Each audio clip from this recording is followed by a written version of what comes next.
First thing first, if you look around, there are 42 colonnades or columns, pillars. And on each of the pillar, there is a Sanskrit word. We call them siddham, and they represent a gate to open our Buddha nature. They call the door of liberations. Each syllables and each column, actually you should make a door to tell us that it's a door, the gateway to liberations. So each of these syllables, 42 doors of liberations. So when you visualize or you contemplate, wow, then you will see that these 42 syllables are 42 gateways that open up our true nature.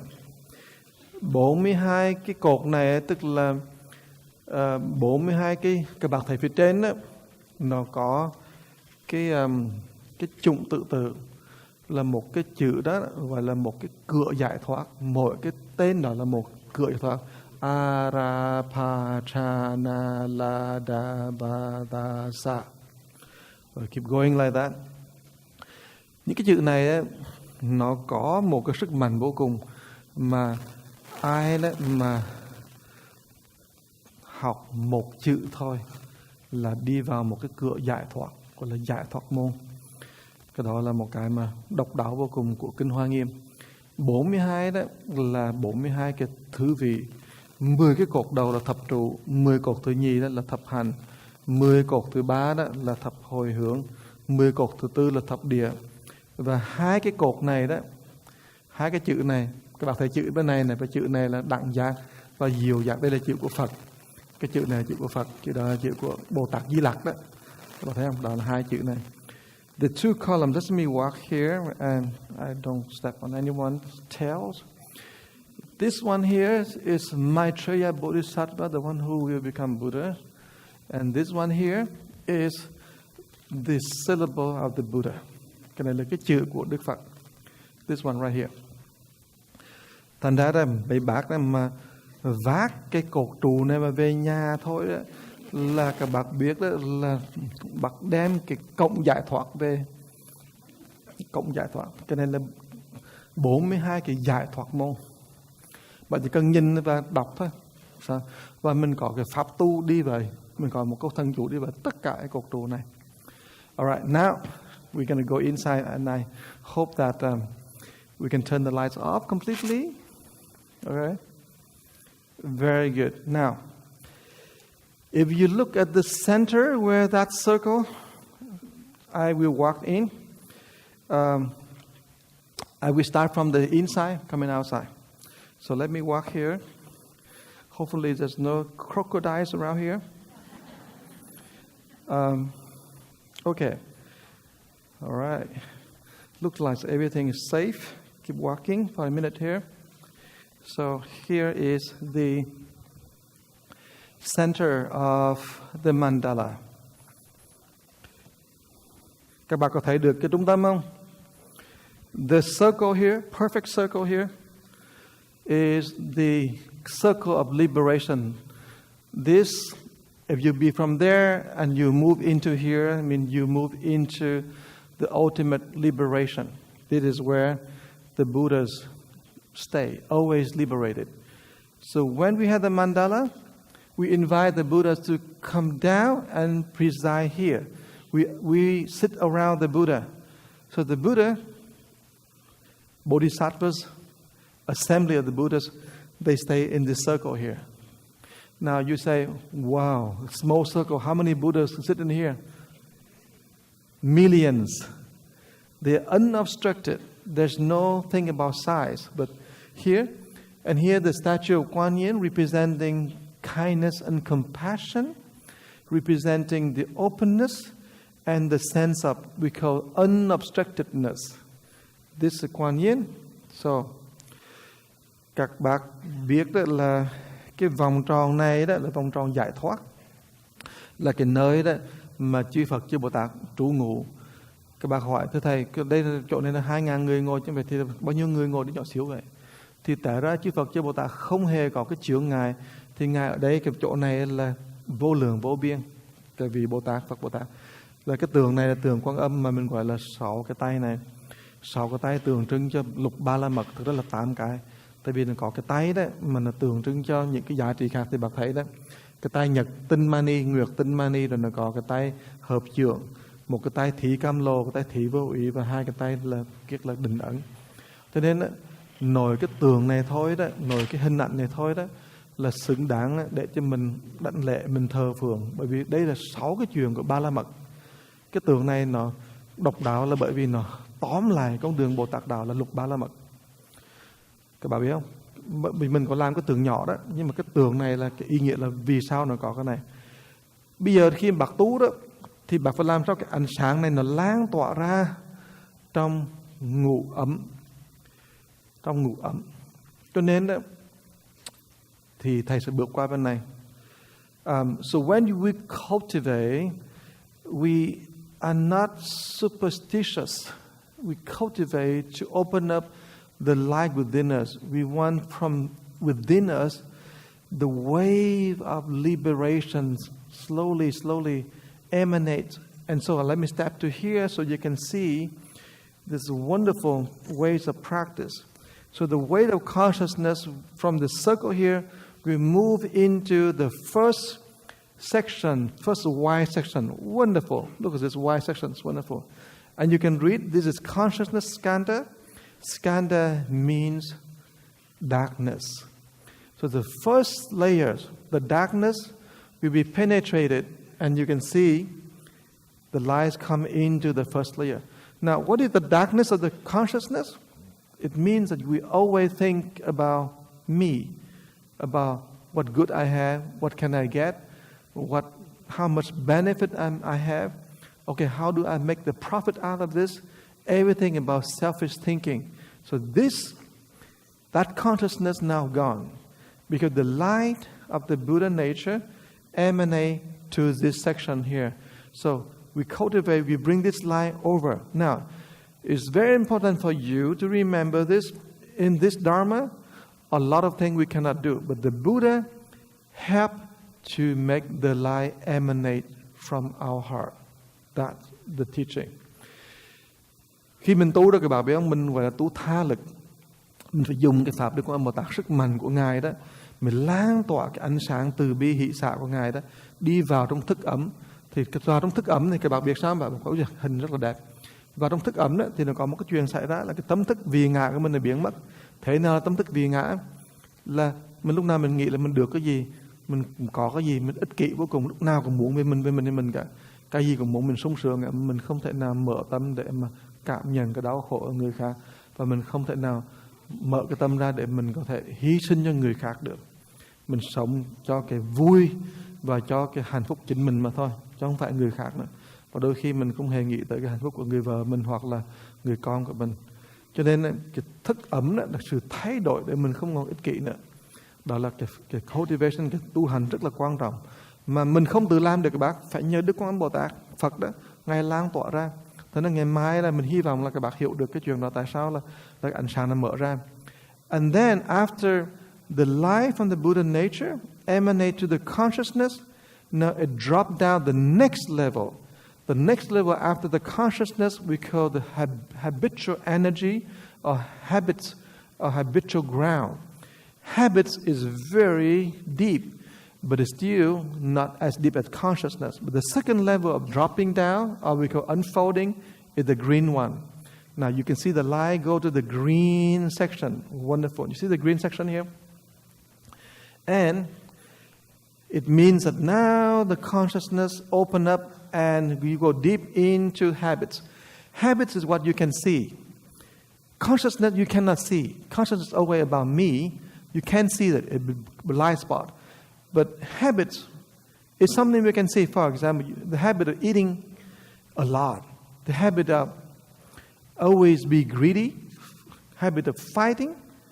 Habit of always justify for what we do. The habit always claim that I am right, you're wrong. So those habits right here, the green color, Hannam, formation skanda. Formation because the habit form our life. That's what we call formation skandha. And take a look at this one.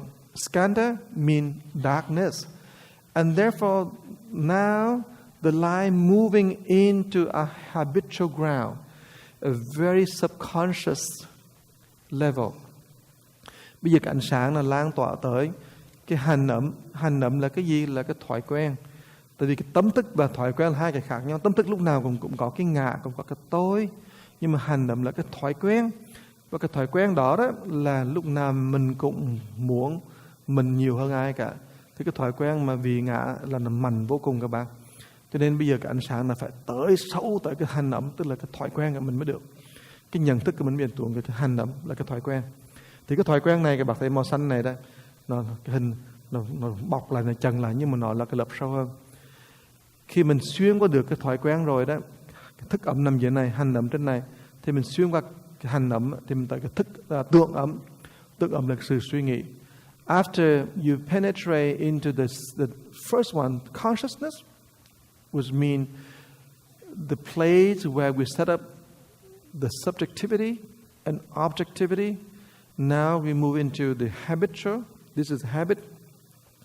And then from the habit we move up a little bit. We move into the thought patterns, the red one. Now let's take a look at the red one. We are moving into the red. Wonderful red. Look at this red. It's a wonderful light. Can you see the light? Các bạn cho ông đang vào tay tôi ông làm ánh sáng. Ông ánh sáng, ông hồi nãy ông cái tâm thức ông chưa có vui nên không ai vỗ tay cả. Tới cái màu lục đó thì cũng ai vỗ tay cả, ông cũng đang hì hục, nhưng mà tới cái màu đỏ ông vui vô cùng, các bạn vỗ tay, đỏ loạt lên ông sung sướng. Đó. Thì cảm ơn các bạn. Thầy nói giỡn đó các bạn ơi. Chứ mà các bạn biết là cái tư tưởng đó nó hay lắm, là nó sâu nhưng mà nó không hoàn toàn sâu lắm đâu. Và các bạn biết đó, nếu mà thầy cầm cái này lên cho các bạn thấy đó, cái này gọi là, các bạn thấy không các bạn? Cái này là một cánh hoa. It is a petal of the lotus, red one. Một cánh hoa. Thế nên mình sẽ là một cánh hoa trong 1000 cánh hoa. Các bạn về làm sao đó mà các bạn kêu gọi thêm bạn bè, cô bác, anh em để mình ngồi cho đủ cái này, cho đủ 1000 cánh cho lỡ ngày mai đó. Thì còn mình thầy về là vài ba vị tăng thôi là mình khổ lắm ơi. Thế là các bạn phải tìm kiếm giùm thầy cho đủ 1000 cánh hoa các bạn ha. Cái này đó thầy sẽ để đây để cho các bạn nhớ là mình đã tới chỗ này rồi đây. Đó, 1000 cánh. Thì cái đấy các bạn thấy không? Là cái vùng này là vùng đỏ, là vùng của tư tưởng. Cho nên cái ánh sáng mà tới cái tư tưởng đó, thì mình sẽ không thể nào mình nghĩ được những cái chuyện ích kỷ được. Mình chỉ nghĩ tới những cái chuyện tốt thôi. Thói quen tốt, tâm thức tốt, thói quen vị tha, và tư tưởng vị tha. So the light coming from the altruistic consciousness to habitual energy here, this energy field here, we become altruistic habits. But this is what we call altruistic thought patterns. We can't think about our selfishness. We can't think about our self-profit or self-serving. We don't think about thoughts that harm others. And we cannot think about anything that is contrary to the heart of love and compassion. This right here, the red one. But then, how about the feeling? The way of the Buddha nature move into the blue, which is wonderful blue. Wonderful blue. We move into the areas where the feelings is always altruistic. We feel a lot of love, a lot of caring for others. We feel that our mission in life, the white one, leads us to the habit to always go and do charity, helping others, the green. In the thinking, always want to think about how I can benefit others. And then we move into the feelings of how can I always be loving and caring for others. So you see the whole thing is consistently moving from the lowest level, deepest level into a little bit deeper, but not that deep until feeling. So you can see how we unfold ourselves, our light, stage by stage, into now the feelings. Các bạn thấy độc đáo là bởi vì cái Phật tánh đó, nó cứ khai mở cái chân tâm nó từng tầng cho tới Cái tầng này là cái tầng mà mình gọi là cái thọ ấm, tức là cái cảm xúc và cảm tình, cảm tưởng. Các bạn thấy hay không bạn? Nếu bạn hiểu như vậy rồi thì bạn thấy con đường tu nó là vô cùng. Tại vì con đường tu nếu mà mình cứ tranh đấu đó, mình làm sao mình đi xuyên thủng qua đó, nó khó hơn là con đường tu đó mà khai mở từ Phật tánh với cái sự giúp đỡ của Đức Quán Âm Bồ Tát. Và đó là cái đặc biệt của Hoa Nghiêm. Mình không tự tu mà mình nhờ vào cái sức lực của Đức Bồ Tát, của chư Phật, không phải một người, nhiều lắm các bác, mà làm sao cho cái sức mạnh mà từ bi của Ngài nó lan tỏa thành vào từng tầng tâm thức của mình, vào từng cái chỗ bóng tối của mình. Nếu bác mà tu ngược lại đó, là tu theo kiểu mà tự lực đó, thì mình phải xuyên thủng từng cái tầng đi vô, nó khó vô cùng. Mà mình mở ra đây là hoàn toàn nhờ cái tha lực, hoàn toàn nhờ cái sức mạnh mà bác đang nhìn đến mấy cái cột đó, và sức mạnh của cái hạt giống quang minh, sức mạnh của hạt giống Phật tánh mà nó lan tỏa ra. Cho nên tới đây là cái tâm tình của mình không thể nào mà suy nghĩ tầm bậy tầm bạ được, rất là dễ thương và nhẹ nhàng vô cùng. Nhưng mà cái thân xác của mình có nhẹ nhàng hay không? We come to here, our emotion is very loving and very caring, very altruistic. Here, this blue here. But what happened about the body, our behavior? Do we act according to our feelings, which is altruistic, and according to our very kind thoughts, or we are not? Now, the way of the Buddha nature, the lights keep moving from the blue here into the yellow, which is our body.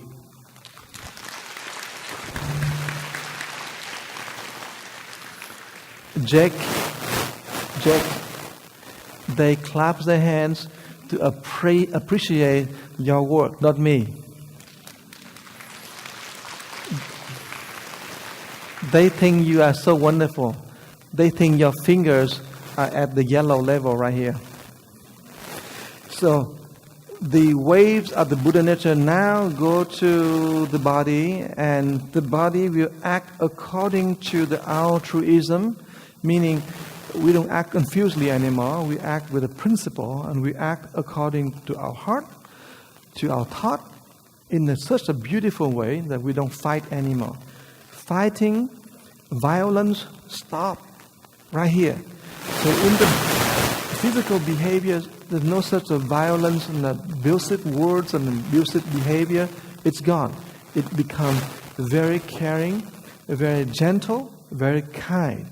And this is what we call the light of the Buddha nature now penetrate into the layers, the darkness of physicality.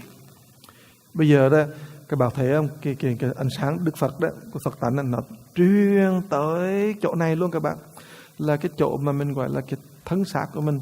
Cho nên cái thân thể của mình nó không thể nào mà dữ dằn, lúc nào cũng đánh lộn, lúc nào cũng cãi, lúc nào cũng dữ, mà nó trở thành rất là hài hòa, nhẹ nhàng, đầy cái tình thương, đầy cái sự mà mình gọi là cái ánh sáng. Nó không phải là cái thân là những cái chuyện mà mình đi hại người, mình đi tổn hại chính mình và chính người, mà lúc nào nó cũng tràn đầy cái gentleness, là cái sự nhẹ nhàng, tràn đầy cái điều thương yêu, thương mến cả.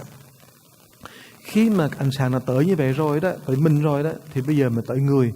Người tha nhân là ai? Là tất cả những cái gì mà cái ánh sáng màu trắng xung quanh.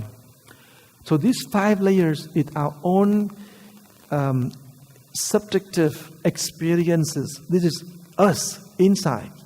But what about people? What about they outside of us? Everything outside of us will be representing in the wide circle, the outer wide circle. Here we go. Now the lights move into the wide circle. And it's wonderful.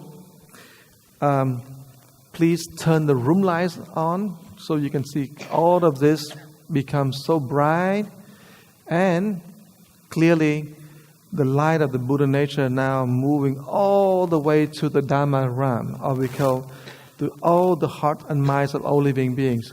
It's moving all the way out. So that is the way that we call unfolding from the Buddha nature, unfold into every single layers of darkness. Cái này là cái cách đó mà mình gọi là mình khai mở, mình đem ánh sáng của Phật tánh đi vào trong từng cái tầng mà bóng tối. Cho nên cái chữ ngũ ấm đó, cái ấm hay là âm có nghĩa là darkness, có nghĩa là bóng tối. Và mình đem cái ánh sáng đi vào bóng tối. Thì nếu mà các bạn quen thuộc với cái tiếng Mỹ gọi là shadow works đó, và làm sao mà hết cái shadow thì bạn sẽ biết rằng đó là cái cuộc sống của mình đó, không phải là mình muốn làm đẩy cái bóng tối đi, mà mình chỉ làm sao cái bóng tối trở thành ánh sáng. Và đó là công việc của người tu, chứ không phải là mình chạy trốn bóng tối, mà mình làm sao cho bóng tối trở thành ánh sáng, vì tất cả chỉ là một. If you're familiar with the shadow works, that term, it means in the blue circle we recognize all of the wrong and negative feelings and recognize it in order to be free from it. If you recognize in the red color all the wrong thoughts, you recognize them, you acknowledge them, and you stop having them, then you'll be free from them. Now all of that is part of being the light. It turned out the light and the darkness just be very relative. Within us there is the light, and within us there is darkness. But they are non-dual, meaning they're just one and not two. Now, can you turn off all the lights, please? All the light, everything off. Okay. When everything off, the Buddha nature always shine. Khi mình tắt hết tất cả mọi thứ đó, thì cái ông Phật mà gọi là Phật tánh thì lúc nào vẫn còn cả. Ông Phật không có chạy đi chơi chỗ nào cả các bạn ơi. Ông Phật ông ở chỗ đó, nhưng mà mình thì không biết. Bây giờ đó thì làm sao mình giải thoát vong linh? How do we liberate the spirit? That is really something. Làm sao mình đem cái vong linh đi được? How do we liberate cái vong linh? Now, probably you don't see this, but this is by the plaques. There's the two thing here. I don't know if you can see me. Where do I stand? I need to stand somewhere so you can see me.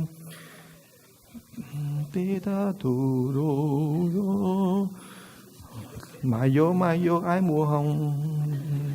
All right, here. Everyone sees this, right? Okay, good. Okay, this is a plaque. This is the spirits, right? Right? Am I right? Look at this. But it also means the darkness in us. So remember this. Cái bài vị màu vàng là tượng trưng cho vong linh. Nhưng mà cái bài vị màu xanh là tượng trưng cho cái bóng tối trong lòng của chúng ta. Những cái đau khổ của mình, những cái buồn bực, những cái khó chịu, những cái mà làm cho mình điên cuồng, mê loạn.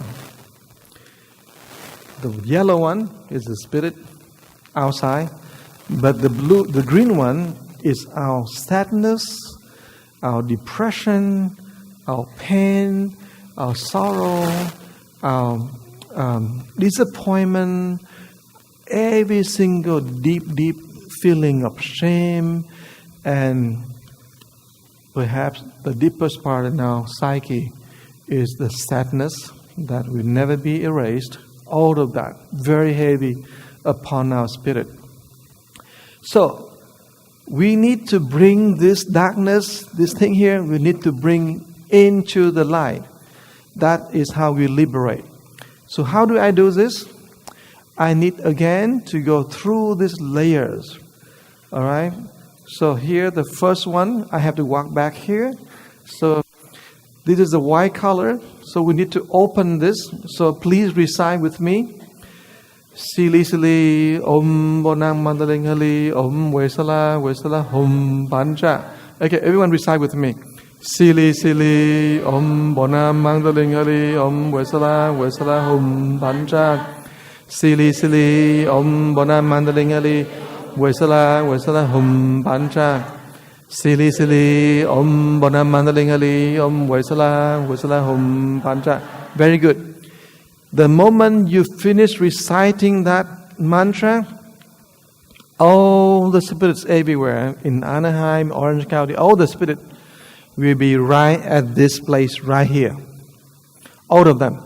They'll be in the white circle everywhere. But they can't go anywhere. They be held exactly here. So interesting, isn't it? Oh, the spirit could be held right here. And so is our mind and our heart and our darkness could be held right here. Khi mà các bạn trì niệm xong đó, thì tất cả vong linh ở ngoài lung tung cả thì nó sẽ đột nhập vô được trong cái vòng màu trắng này. Nhưng mà nó không thể nào lên cái vòng màu vàng được, nó bị kẹt ngay cái vòng trắng này. Mình sẽ giữ nó trong cái vòng trắng. So when the spirit are here in the white circle, they could be here, they can't go anywhere, they be held right here. Because their body is the plaque. Their body is a plaque. This is their body. They have the name on it. Okay. And it is also the plaque, this is our negativity. If you have depression, you should write your name here. And you say, well, my problem is this. But this is the spirit, this is our negativity. Cho nên các bạn phải biết đó, phải biên cái tên vô. Để cho mình biết là cái vong linh nào mình hướng dẫn. Now, we need to move the spirit into the Buddha nature, and we need to move our own darkness into the light. How do we do it? Because we are right at the white color. So what do we do?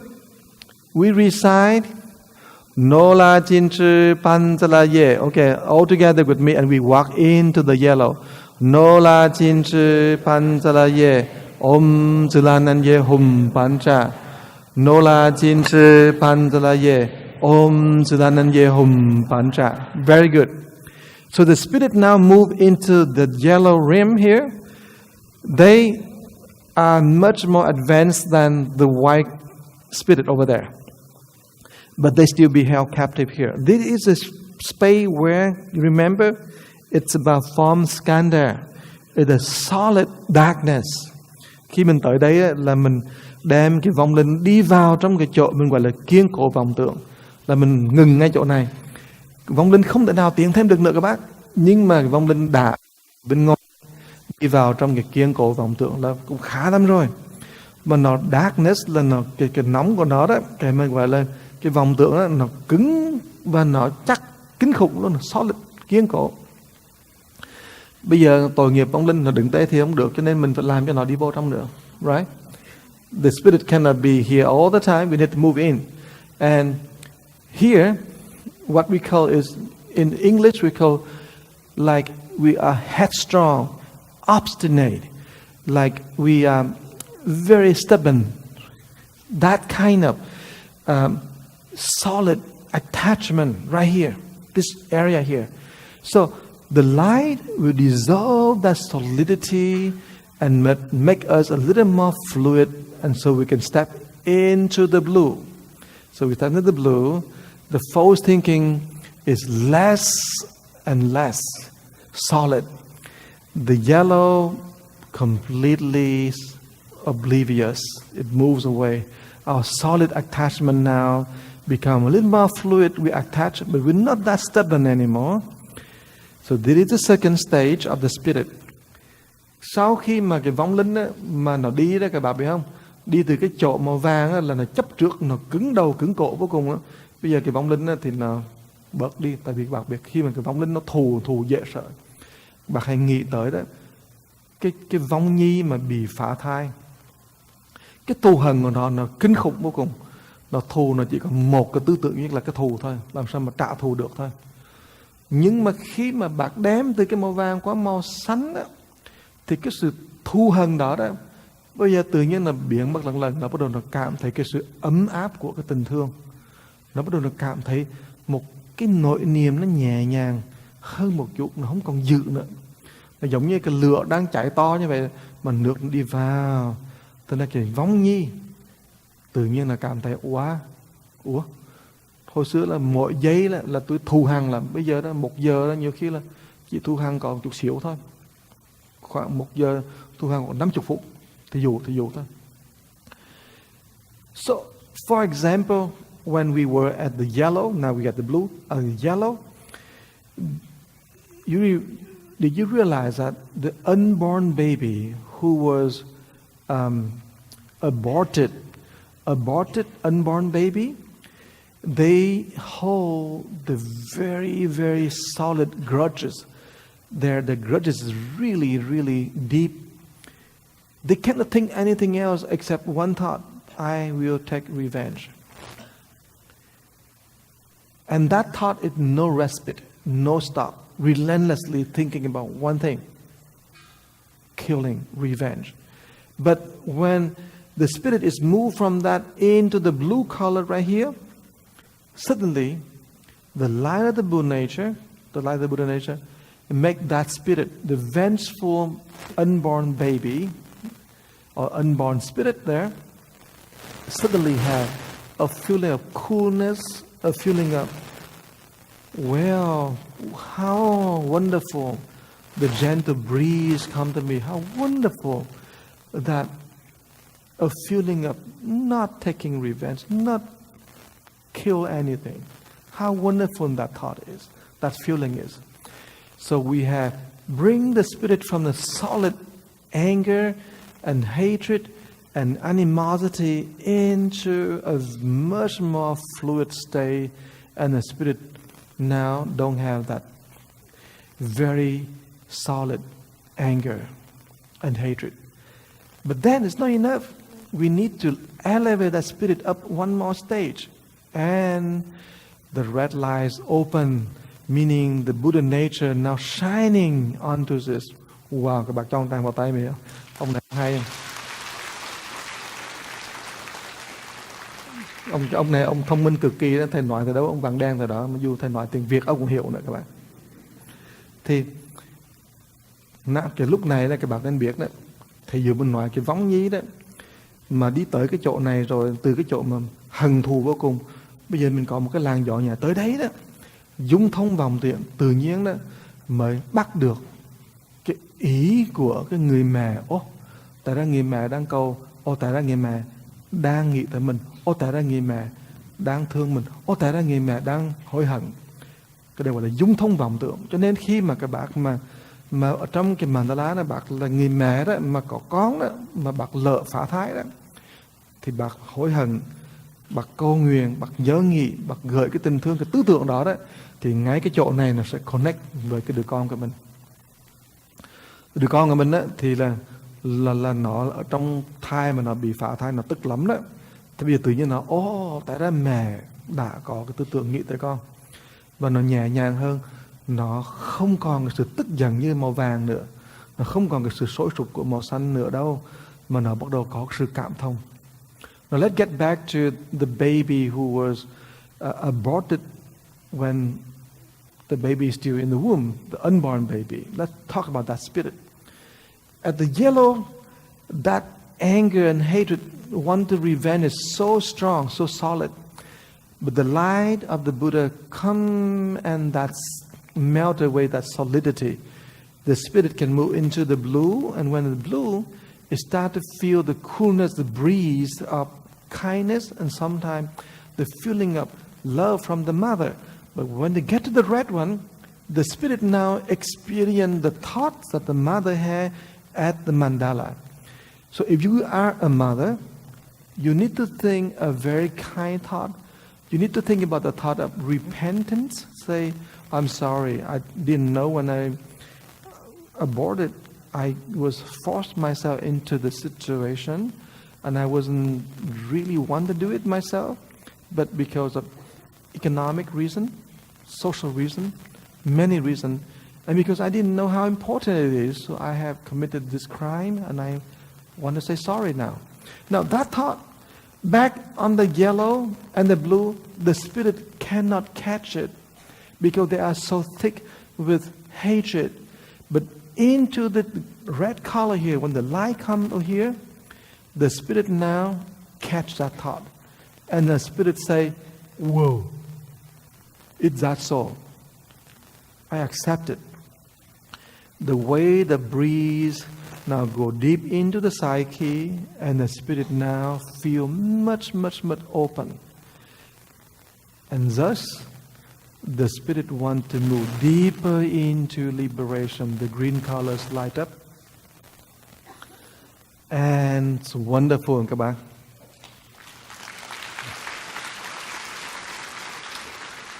Khi mà vong linh mà tới cái chỗ này rồi là kinh khủng, là các bạn biết không?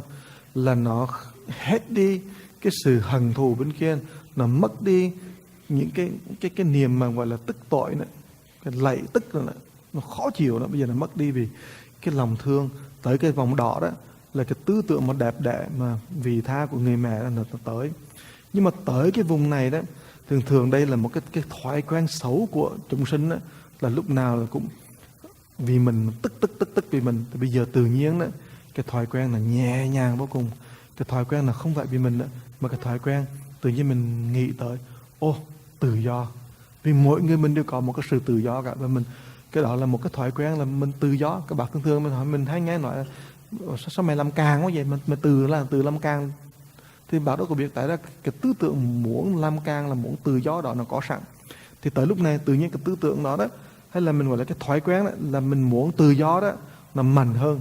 Nó không còn muốn trả thù nữa, mà nó chỉ muốn hướng vào cái sự tự do tự tại.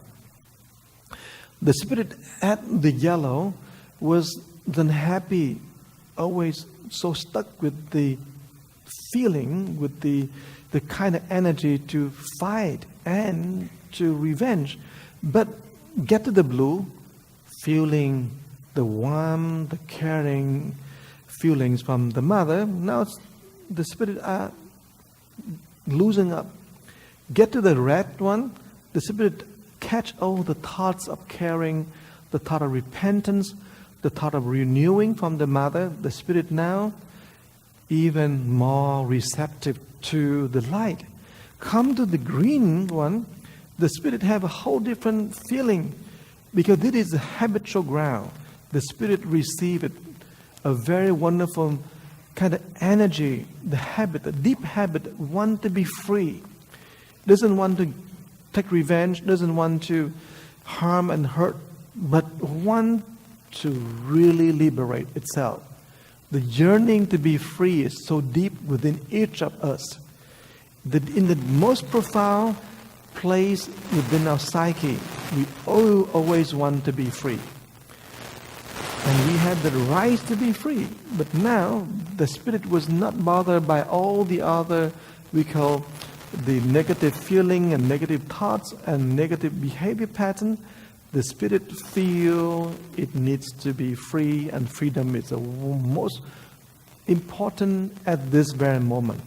That's why they stay in the green, and they can find their light within them are so strong to be free. Because they want to be free, they want to liberate. They want to get out and get beyond. And that means the spirit now come to the deepest part of its consciousness. Wow, so bright, wonderful. The spirit say, now I can see the first time in my life the light. That's when they enter into the white part, because this is when they start to see the lights. Từ lúc trước đó tới bây giờ, thì đây là lần đầu tiên đó là cái vong linh thấy được ánh sáng mà không sợ. Chứ còn đó, cái vong kịch trắng này mà đầu tiên đó, là nó sợ lắm. Cho nên tới đây là không sợ. Và cái không sợ hãi đó là bởi vì mình trì một cô chủ đó là gì? Các bạn trì với thầy nha. Mo Perli Sanjelaye Om Daniyato Walutidi Suwalaye Sapadusai Jamina Menye Sopo. Let's recite that mantra. That's to bring the spirit into this consciousness. Mo Perli Sanjelaye Om Daniyato Walutidi Suwalaye Sapadusai Jamina Menye Sopo. Mo Perli Sanjelaye Om Daniyato Walutidi Suwalaye Sapadusai Jamina Menye Sopo. Mo Perli Sanjelaye Om Daniyato Walutidi Siwalaye Sabadusai Ramen Hermenye Sopoho. So when we finish reciting, the spirit is get into the place where so close to liberation, but they now bathe in the light of themselves, the true nature, the light, and they are no longer afraid, and they no longer want to go back there. When they have the taste of light, they want to be in the light. They don't want to go back there. Khi mà cái chúng sinh á, cái bạc biết không, cái vong linh á, mà tới chỗ cái vùng này rồi á, họ không muốn trở về nữa vì là họ cảm thấy nó nghẹt thở bên kia quá. Họ thấy sự giải thoát, cho nên khi tới được cái chỗ này là cái chỗ sung sướng nhất cái vong linh trước khi mà giải thoát hoàn toàn. Đối với các bạn mà những cái chuyện gì mà trong xấu trong lòng của mình á, thì khi tới đây đấy thì cái xấu đó cũng mất đi, bạn không muốn làm lại nữa, bạn không muốn trở về lại với cái xấu nữa. Thì cái chỗ này là cái chỗ mà hay nhất, là bởi vì bạn chỉ còn một chút xíu nữa thôi. Các bạn thấy đứng đây mà thầy chưa qua bên kia. Mà cái chỗ này là chỗ hay nhất, bởi vì đây cho mình biết là mình chỉ còn một chút xíu và mình sẽ không trở lại trên kia nữa. Cái tâm thức của mình là tâm thức của giải thoát. Cho nên khi tới đây là cái vong linh này, cái này là cái thân của vong linh, cái này là cái thân con quỷ, con ma gì mà là người âm trong người của bạn, người âm trong người của bạn đây nè. Còn cái này là con quỷ, con ma, hoặc là một cái vong linh này đây. Thì bây giờ đó mình từ đây đó mình phải đem nó đi vào trong cái vòng tròn giải thoát, và thầy sẽ đặt cho nó vào trong cái chỗ bằng sáng đây, và cái vòng tròn giải thoát, thì vong linh sẽ lập tức trở thành cái ánh sáng mà bất diệt và biến đi mất trong không gian vô tận. Thì đi đâu vậy? Thì mình phải đọc một câu chú. Câu chú đó là câu chú mình gọi là câu chú. Nếu mà bạn muốn vong linh này đi về đến cực lạc thì mình đọc câu chú là Nam mô A Mi Đô Pơ Ye Đô Tô Che Đô Ye Đô Đi Ya Tô. Các bạn đọc với thầy nhé. Nam mô A Di Đà Bà Ya Đà Tha Ya Đà Địa Ya Tha A Di Rì Đô Bà Tỳ A Di Rì Đa Tắc Đam Bà Tỳ A Di Rì Đa Tỳ Ca Lang Đế Rì Đa Tỳ Ca Lang Đa Ya Di Nì Ya Na Chị Đa Ca Lệ Ta Bà Ha. Bà đọc nhỏ quá, vong linh họ nghe không được bà ơi. Phải đọc thiệt là to ra để vong linh đi. Nhưng mà các bạn thấy hay không? Mình đưa vong linh đi từng tầng tới đây rồi đó, mình đưa vào trong đây đó. Tùy theo cái chú mình đọc. Nếu bạn muốn lên vãng sanh cực lạc thì mình đọc cái chú vãng sanh. Nếu mà mình muốn cái vong linh đó mà nó trở thành Bồ Tát đó, mà nó đi về để mà cứu độ chúng sinh, thì mình đọc cái câu chú gọi là lăng nghiêm tâm chú Áng A Na Lệ. Thì bây giờ đó mình hãy làm cho vong linh đi về cực lạc thế giới, các bạn chịu không? Nhưng mà các bạn phải đọc to lên lá cho bự bệ họng mới được nha. 1, 2, 3. Nam mô A Di Đà Bà Ya Đà Tha Ya Đà Địa Ya Tha A Di Rì Đô Bà Tỳ A Di Rì Đa Tắc Đam Bà Tỳ Đa Tỳ Ca Lang Đế A Di Rì Đa Tỳ Ca Lang Đa Ya Di Nì Ya Na Chị Đa Ca Lệ Ta Bà Ha. Ok, đủ rồi. Các bạn quay này, các bạn quay trên hình. Thì đây mà thầy mà đặt xuống cái là vong linh nó biến lên. Nhưng mà nổi cái đây các bạn thấy nó sáng nhau. Ok, ánh sáng. Right here, if I bring it here, I drop this thing down here, then the spirit will go pop, gone into the light. And according to what kind of mantra we recite, the spirit will be at that location. If we recite the rebirth mantra, the spirit will go to the Pure Land. But if you recite the heart mantra Shurangama, then the spirit become someone who will become the light to help others. So it really depends on what kind of mantra we recite, but it's all liberation. So when I drop here, and so you will see that people will bring out of this over here. That's when we become liberated. Okay, so I'm done with my job now.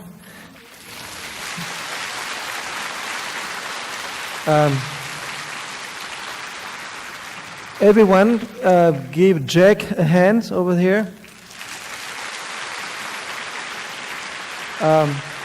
Please turn on all the lights so we can see the man there. Jack, can you raise your hand so people can see you? Jack, we love you. Without you, we cannot have this. So thank you so much. Namaste.